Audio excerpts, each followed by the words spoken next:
think I've always been an ambitious person. You know, I started my YouTube channel 6 years ago and I've always wanted to do something more than other people. I've always wanted to go off the beaten track and try something that most people don't try. But there was one thing that always held me back. In this video, I want to share that with you so that if you are wanting to do something or have an impact, then you can not fall to the same trap that I've fell into over the last few years when chasing my ambition and chasing my dream. So let's get into it. So I need to tell you about a man called Bernard Sadeau. And I heard about this story for the first time in a talk by a man called Steven Bartlett. And it has stuck in my brain ever since, and I can't unsee what he showed through that story. So Bernard Sadeau in the 1970s was at an airport.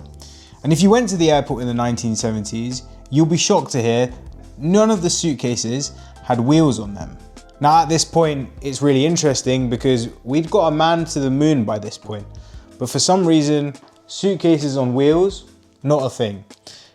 He was traveling back from holiday and he was coming back from Aruba and he was in an airport in Puerto Rico. And in Puerto Rico, he was carrying his luggage for himself and his wife and his family. It was two 27-inch heavy suitcases. And he was like, fucking hell, mate, this is heavy. And he looks over and he sees this worker at the airport rolling a machine on a platform which had wheels on it.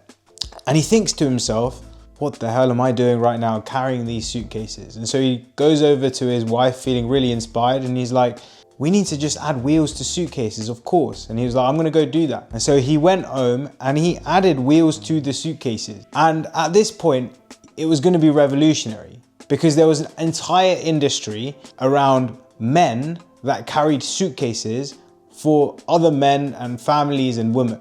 Because bellhops were being paid, porters were being paid, red caps were being paid at places like hotels, airports, train stations, and bus stations. And so at this point, everyone was just struggling with these suitcases, and Bernard was about to come along and be like, yo, I got a solution here. You don't need to break your backs anymore. And so he went to Macy's department store and he pitched the suitcase with wheels on it. And he was like, guys, what the fuck are we doing carrying suitcases, right? And guess what happens? Macy's department store say no. And he goes to another department store in New York City, and he goes to another one, and he goes to another one. And they all say no because they believe that no one is gonna adopt suitcases in this time. In hindsight, we are looking back on that time and we're thinking, bloody hell, what idiots. They don't have wheels on suitcases and they are literally struggling, breaking their backs. They've got a man to moon, but they're still carrying suitcases and breaking their backs. But at the time, everyone's like to Bernard, you're an idiot, mate. You're crazy. No one is going to wheel suitcases. It was also at the time a belief that men who carried suitcases for their wives, it was like a gentlemanly thing to do. It's a macho thing to do.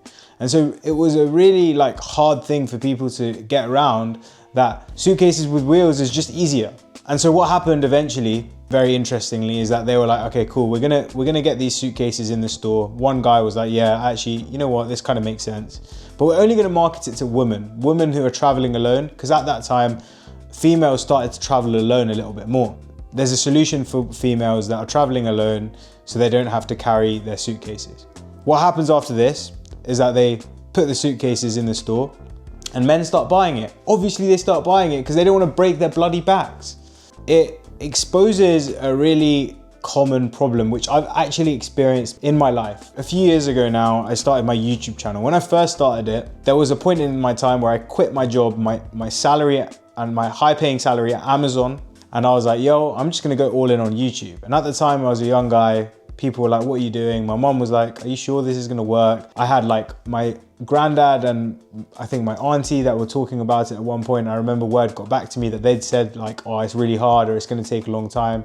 I had other people that were like, are you sure it's gonna work? But now when I look back on that time, I'm like, oh my God, I allowed other people's limiting beliefs to get in my way. instead of staying on my own path. And if I stayed on my own path, I would have posted consistently, I would have believed in myself, I wouldn't have let other people get in the way, and I would have just done what I needed to do and continued and stayed consistent. But because I let other people get in the way and I let those beliefs cripple me, I ended up stopping and being inconsistent. And because of that, I probably didn't see the success I could have. Because imagine if I was consistent for 5 years, it's likely that I would have seen some success from it. And I would probably be in a slightly different position than I am right now. And one thing that I would say to my past self is like, forget about what other people are thinking, because time and time again through history, there are people that have limiting beliefs. There are people that will try to say that your ideas won't work if you're trying to do something slightly different. For example, with Bernard Sadeau, people said that no one's gonna adopt your wheeled suitcase. How silly is that? But the same thing crops up in history. When the two founders of Uber were sitting outside Paris and they were waiting for a taxi and they couldn't find a taxi, and they were like, we're gonna start creating an app which you can just order taxis at any time because they're just gonna be riding around the city on standby. People thought they were bonkers, but they still went ahead and did it.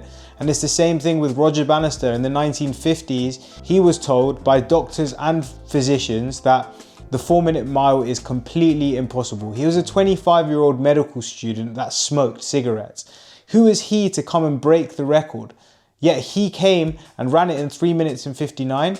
And then within 3 years, I think another like 20, don't quote me on that, but another 20 people ended up running under the 4-minute mile. If you are ambitious, it's likely that you are going to get people that tell you that it's not going to work, or they're not going to believe what you say, or they're going to think you're a bit bonkers. The one thing that I would definitely say to myself if I went back in time is just to forget about what other people think, because they are not where you want to be. Thank you very much for watching. Catch you next time. Peace.